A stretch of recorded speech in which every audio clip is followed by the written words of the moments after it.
समाज पार्टी की ओर से सारे महाराष्ट्र के सभी जिलों में माननीय जिलाधिकारी कार्यालय के माध्यम से, माननीय जिलाधिकारी के माध्यम से निवेदन दिया जा रहा है। माननीय राष्ट्रपति, माननीय सुप्रीम कोर्ट के न्यायाधीश, माननीय केंद्रीय गृह मंत्री, इनको निवेदन दिया जा रहा है कि आजाद समाज पार्टी के राष्ट्रीय अध्यक्ष, सांसद, भीम आर्मी के चीफ खासदार भाई चंद्रशेखर आजाद, जो मथुरा में पीड़ित परिवार को सांत्वना देने के लिए, उनकी आवाज दर्द सुनने के लिए जा रहे थे, तो उनके काफिले पे कुछ जातिवादी प्रस्तापित जो लोग हैं, उन लोगों ने निगेटिव मानसिकता के आधार पर हमला किया और उत्तर प्रदेश में और देश में हालात खराब करने की कोशिश की।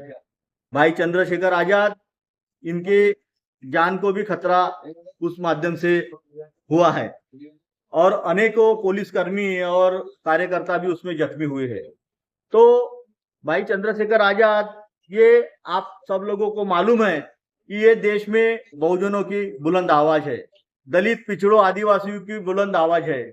दलित समाज के लिए जहाँ पे भी अन्याय अत्याचार होता है, वो अन्याय अत्याचार को जानकर उनको न्याय देने का काम, उनके आंदोलन खड़ा करने का काम भाई चंद्रशेखर आजाद संसद और सड़क दोनों जगह करते हैं और बहुजन समाज को ताकत देने का काम माननीय भाई चंद्रशेखर आजाद इस देश में कर रहे हैं। भाई चंद्रशेखर आजाद ये बहुजन समाज के नेता है, इस देश के नेता है, संसद के सर्वोच्च सभागृह लोकसभा के सदस्य है और वो जब ये आवाज समाज के अन्याय अत्याचार दूर करने के लिए आंदोलन करते हुए जब समाज में जाते हैं, तो शासन की भी जवाबदारी होती है कि उनको सुरक्षा मुहैया कराया जाए।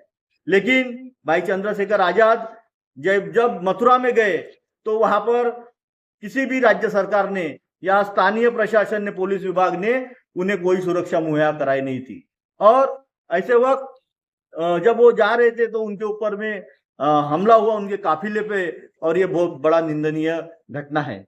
मैं आपको बताना चाहता हूं कि इसके पहले भी माननीय भाई चंद्रशेखर आजाद, इनके ऊपर में गोली चलाई गई।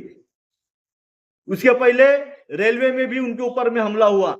भाई चंद्रशेखर आजाद ये भीम आर्मी के चीफ है, दलितों, बहुजनों की, मुस्लिमों की आवाज है। इस देश में संसद में दहाड़ने वाले शेर है, उनकी सुरक्षा हम भीम आर्मी, आजाद समाज पार्टी और देश के बहुजन समाज के लोग करना जानते हैं। लेकिन सरकार भी ये अपनी जवाबदारी समझे कि वो एक देश के सर्वोच्च नेता है और उनकी भी सुरक्षा की जवाबदारी सरकार की है। तो हमारी इस निवेदन के बाद मांग है कि भाई चंद्रशेखर आजाद, इनकी सुरक्षा बढ़ाई जाए, उन्हें Z+ जैसी सुरक्षा मुहैया कराया जाए और हमारे बहुजन जो दलित, पीड़ित, शोषित की आवाज जो बुलंद कर रहे हैं भाई चंद्रशेखर आजाद, इनका ध्यान रखा जाए। और आपके माध्यम से मैं बताना चाहता हूं कि देश में हाहाकार मचा हुआ है।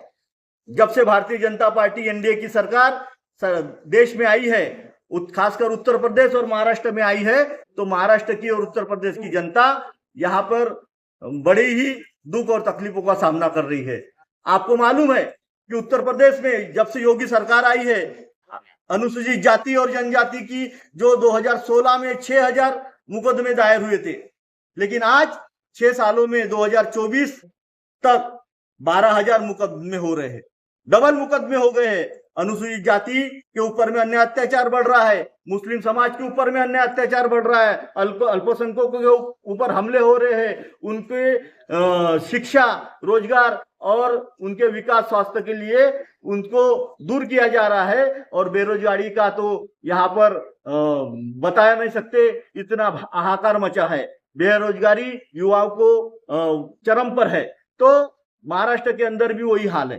तो इस मनुवादी, जातिवादी जो भारतीय जनता पार्टी की सरकार है, जो दलित, पिछड़ी, पीड़ित, आदिवासी, बहुजन समाज को आगे न बढ़ने के लिए रुकावटें लाती है, ये सरकार को हमें उखाड़ के फेंकना है। और देश में उभरते हुए जो बहुजनवादी आम्बेडकरवादी विचारों से प्रेरित ऐसे मजबूत दमदार नेता भाई चंद्रशेखर आजाद, इनके नेतृत्व में, आजाद समाज पार्टी के नेतृत्व में हमें देश में और अन्य राज्यों में भी सरकार लानी है। इसलिए ज्यादा से ज्यादा तादाद में आजाद समाज पार्टी से जुड़े, ये भी मैं आपके मीडिया भाई के माध्यम से जनता से भी अपील करता हूँ। जय भीम।